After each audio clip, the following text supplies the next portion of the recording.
सरकार आंकड़ा क्या देती है कि देखो हमने 5,000 पद भर दिए, लेकिन 5,000 कौन लोग हैं, ये बहुत इंपॉर्टेंट सवाल है। आज 5,000 कोई और हैं और 5 साल बाद वो 5,000 हटा के दूसरे 5,000। अब आप कभी आपने तो सरकारी आंकड़ा देख लिया कि हमने 5,000 परमानेंट कर दिए, लेकिन वो 5,000 कौन लोग हैं, उन 5,000 का क्या होगा जो निकाल दिए गए। इस देश में एक बहुत बड़ी संख्या है बेरोजगारों की, जिनको रोजगार कहाँ मिलता है, गार्ड सिक्योरिटी गार्ड की नौकरियां। आप सब जाके, आप मीडिया के लोग हैं, आप कभी उनका भी इंटरव्यू लीजिएगा कि पूछिएगा उनको कितना मिल रहा है।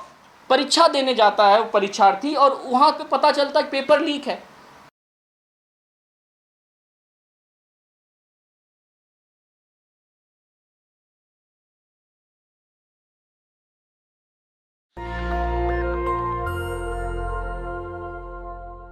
सवाल है रोजगार का, तो हम सब जो यहाँ बैठे हैं अपने अपने क्षेत्रों में रोजगार के लिए ही कर रहे हैं। मैं दिल्ली विश्वविद्यालय में पढ़ाता हूँ और दिल्ली विश्वविद्यालय में एडहॉक शिक्षकों की एक बहुत बड़ी संख्या है, जिसमें से कि अभी इंटरव्यू करके सालों साल से पढ़ाने वाले एडहॉक शिक्षकों को निकाला जा रहा है। मैं उस बात पे आऊँगा। सबसे पहले तो डायरेक्टिव प्रिंसिपल्स के जो आर्टिकल्स हैं उनको पूरा करने की बात की जा रही कि ये चीज़ें डायरेक्टिव प्रिंसिपल्स में थी, उनको हम पूरा कर रहे हैं। सबसे पहली चीज़ जो है डायरेक्टिव प्रिंसिपल्स में आर्टिकल 38, 39, वो किस चीज़ की बात करती है, कभी आप लोगों ने सोचा?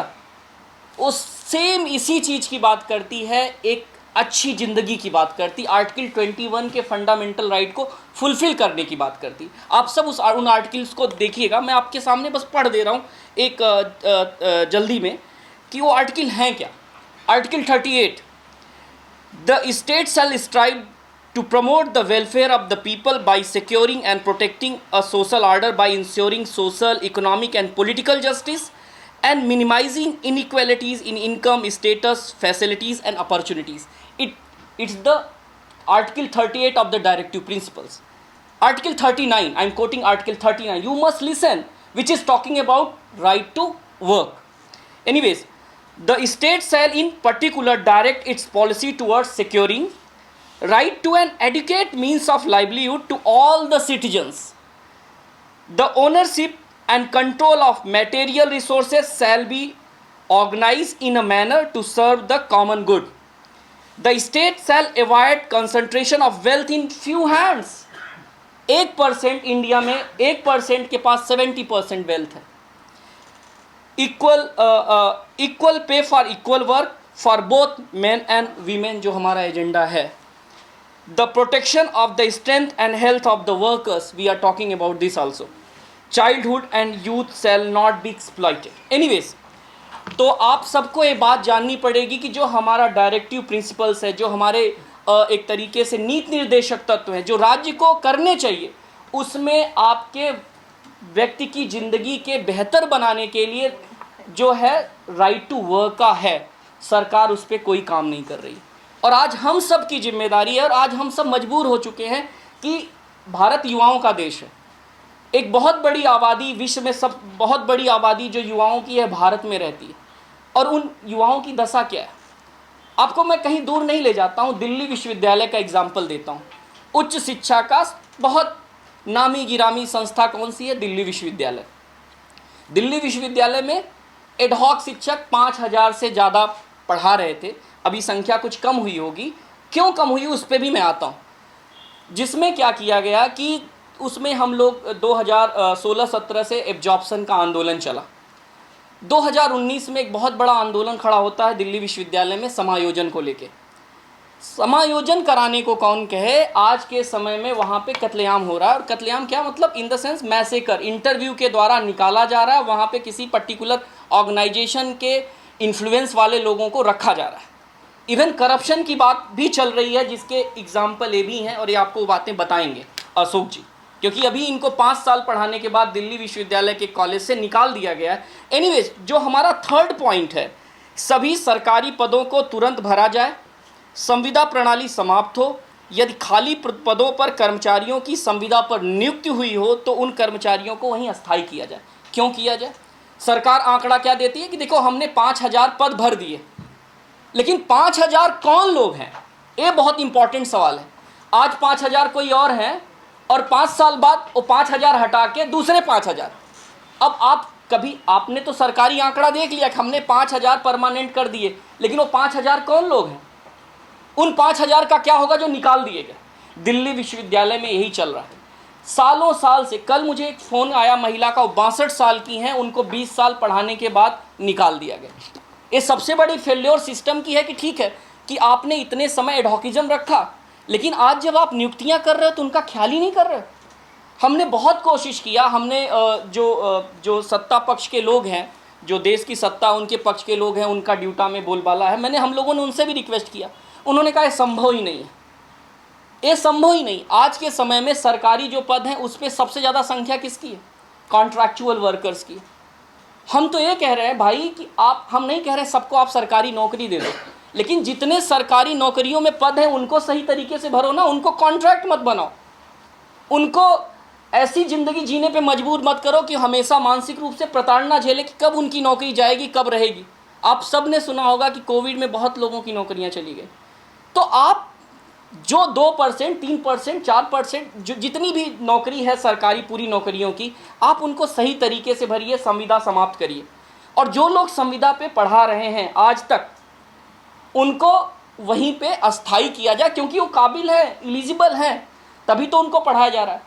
दिल्ली विश्वविद्यालय में एक से एक काबिल लोगों को निकाल करके उनसे कम योग्यता सबकी बराबर है, मैक्सिमम क्वालिफिकेशन जिनके पास थी उनको निकाल दिया गया। तो आप समझ सकते हैं कि देश में हो क्या रहा है। इस देश की जब उच्च शिक्षा में ये व्यवस्था है तो जो छोटे स्तर पे होंगे उनका क्या होगा? और कॉन्ट्रैक्ट पे आप सबको पता है कि पूरी सैलरी नहीं मिलती है। दिल्ली विश्वविद्यालय में एक अच्छी व्यवस्था है कि एडहॉक को, दिल्ली विश्वविद्यालय में एडहॉक सिस्टम एडहॉक है, बाकी और जगहों पे कॉन्ट्रैक्ट है।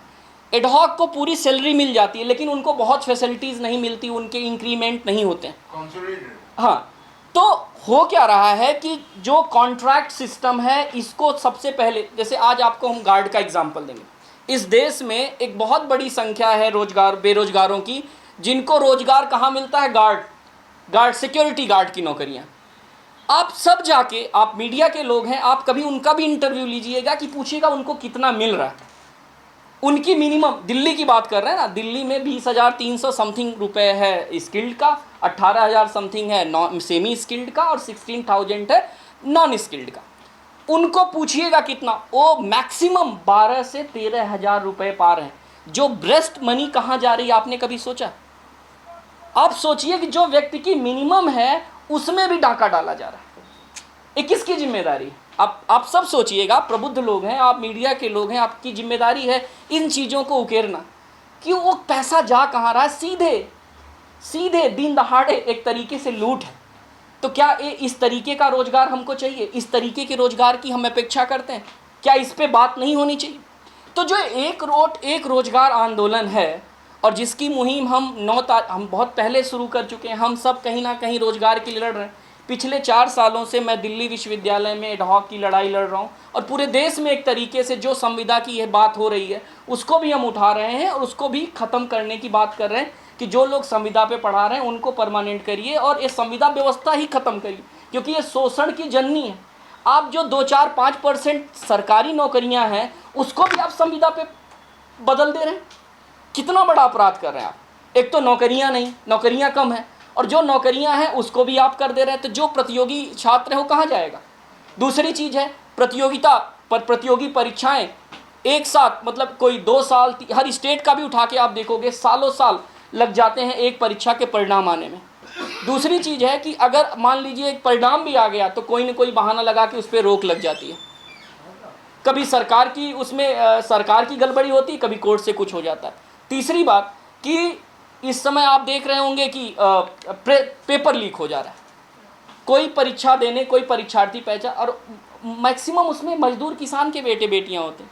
हम भी इलाहाबाद यूनिवर्सिटी में पढ़े हैं और हम भी, हमारे पिताजी ने किस तरह पढ़ाया हमको पता है। तो परीक्षा देने जाता है वो परीक्षार्थी और वहाँ पे पता चलता है पेपर लीक है और उसका कितना पैसा खर्चा होता आने जाने में, और परीक्षा फिर टल जाती है। तो एक तरीके से ये बहुत बड़ी प्रताड़ना है, इस पे भी बात होनी चाहिए। सरकार को सीधे तौर पे इस पे कानून बनाना चाहिए। अगर कोई व्यक्ति दोषी है तो उसको तत्काल सज़ा मिलनी चाहिए, समय से नियुक्तियां हो, पूरी संख्या भरी जाए, संविदा समाप्त हो, और जो नियुक्तियां हो और जो पेपर लीक का मामला है, पेपर लीक को बहुत कठोर से कठोर कानून बनाकर सख्त से सख्त सजा देने का प्रावधान बनाकर उसको कंट्रोल किया जाए। तो ये जो बातें हैं जो हम उठा रहे हैं। दूसरी बात कि इस देश में हम सब भारत माता की जय करते हैं, भारत माता की जय करते हैं, तो हम सब की जिम्मेदारी है वो एक तरीके से जो डायरेक्टिव, एक तरीके से जो फंडामेंटल ड्यूटीज़ हैं, हमारे मौलिक कर्तव्य, हम उसका निर्वहन करते हैं। इस देश में जो 1% लोग हैं जिनका 70% संसाधनों पर क्या है, प्रभुत्व है, जो 70% संसाधनों को 1 से 1.5% लोग कंट्रोल करते हैं, वो संसाधन कहाँ से आए? इसी भारतीय संसाधनों से उनके संसाधन में वृद्धि हुई है ना। अगर हमारा जल, हवा, वायु, पर्यावरण सब कुछ प्रदूषित हुआ है तो उसमें हमारे जो औद्योगिकरण का भी एक बड़ा योगदान है, और उसमें उस आम आदमी की जो last person of the society, उसकी गलती नहीं है। उसकी गलती है क्या? नहीं है, लेकिन वो सबसे बड़ा सफरर है। जो हर 5वां व्यक्ति वो कैंसर से प्रभावित है, हर तीसरा व्यक्ति डायबिटिक का पेशेंट है, हर दूसरा व्यक्ति किसी और बीमारी से कोई ना कोई दिक्कत है। इस देश के जो संसाधन हैं, इन संसाधनों का सबसे ज़्यादा प्रयोग करने वाले, हम नहीं कहते, उनको हम दोष नहीं देते कि आपने ऐसा क्यों किया, विकास के लिए ज़रूरी है, लेकिन विकास के साथ साथ उनकी भी जिम्मेदारी क्या इस भारत माता के लिए कुछ नहीं बनती है? भारत माता की बहुत चर्चा है और हम सब भारत माता के अंश हैं और भारत माता में हमारा अंश है।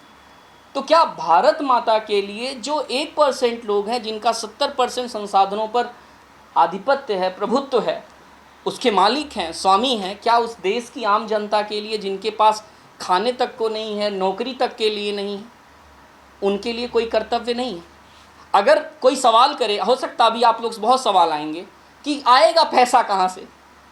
पैसा बड़े आराम से आ जाएगा, जैसा कि हमने पूरा का पूरा इस पर अपना आंकड़ा सब कुछ बहस करके घंटों घंटे बैठ के हमने उस पर हिसाब लगाया है, और उस पर भी हम, अगर आप लोग पूछेंगे तो हम बताएंगे भी कैसे आएगा, और फिर उस पर मैं नहीं जाना चाहता। तो आप समझ सकते हैं कि कितनी आवश्यकता है आज के समय में रोजगार के लिए। एक राष्ट्र के निर्माण के लिए सबसे ज़्यादा उसकी पूंजी, सबसे बड़ी पूंजी क्या होती है? युवा।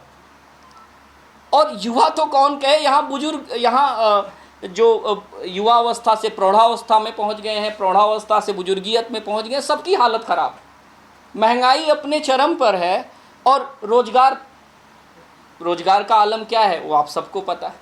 तो एनीवेज, अगर हम बात करें आज के समय में देश की सबसे प्राथमिक आवश्यकता की, वो है रोजगार। और रोजगार को हम किस तरीके से जनरेट कर सकते हैं, रोजगार में सरकार क्या कर सकती है, रोजगार में अगर रोजगार पैदा किए गए तो गांव, जो ग्रामीण पंचायती व्यवस्था है, जो शहरी पंचायती व्यवस्था है, उसका वो कैसे रोल प्ले करेगी, इन सब चीज़ों पे हम डिस्कस कर सकते हैं, इन सब चीज़ों पे हम बात भी कर सकते हैं यहाँ पे। तो एनीवेज, मैं ज़्यादा समय नहीं लूँगा। हमारे बीच अशोक जी हैं, संविदा व्यवस्था पे मैं आता हूँ, इसीलिए मैं इनको चाहूँगा ये अपनी बात कुछ रखें यहाँ पे कि संविदा व्यवस्था क्यों ख़त्म होनी चाहिए, और संविदा पे जो लोग पढ़ा रहे हैं उनको क्यों अस्थायी किया जाना चाहिए, क्योंकि वो मिनिमम क्वालिफिकेशन पूरी करते हैं और वो सालों साल से पढ़ा रहे हैं। एक तरीके से आपके पास स्किल्ड है। जब आप किसी नौकरी में जाते हैं, आप नए होते हैं, तो आपका 1 साल प्रोबेशन होता है, उस प्रोबेशन में आप सीखते हैं। यहाँ दिल्ली विश्वविद्यालय में सालों साल से एक टीचर पढ़ा रहा है, उसकी ट्रेनिंग कितनी अच्छी होगी। दिल्ली विश्वविद्यालय की रैंकिंग वर्ल्ड वाइड बहुत अच्छी है, कॉलेजेस की रैंकिंग बहुत अच्छी है, और किसके भरोसे है? उन्हीं एडहॉक शिक्षकों के भरोसे जिन्हें आज कत्लेआम किया जा रहा है, जिन्हें आज सालों साल पढ़ाने के बाद निकाला जा रहा है। और कितने समय के इंटरव्यू में? 25-30 मिनट, बहुत ज़्यादा 5 से 7 मिनट के इंटरव्यू। नेशनल दस्तक की आपसे गुजारिश है कि अगर इसको बचाना चाहते हैं तो नेशनल दस्तक को सब्सक्राइब करने के लिए रेड कलर के सब्सक्राइब बटन को दबाएं, फिर बेल आइकन की घंटी दबाएं। नेशनल दस्तक को बचाने के लिए बहुत ज़रूरी है कि हर खबर को शेयर करें, लाइक करें, कमेंट जरूर करें।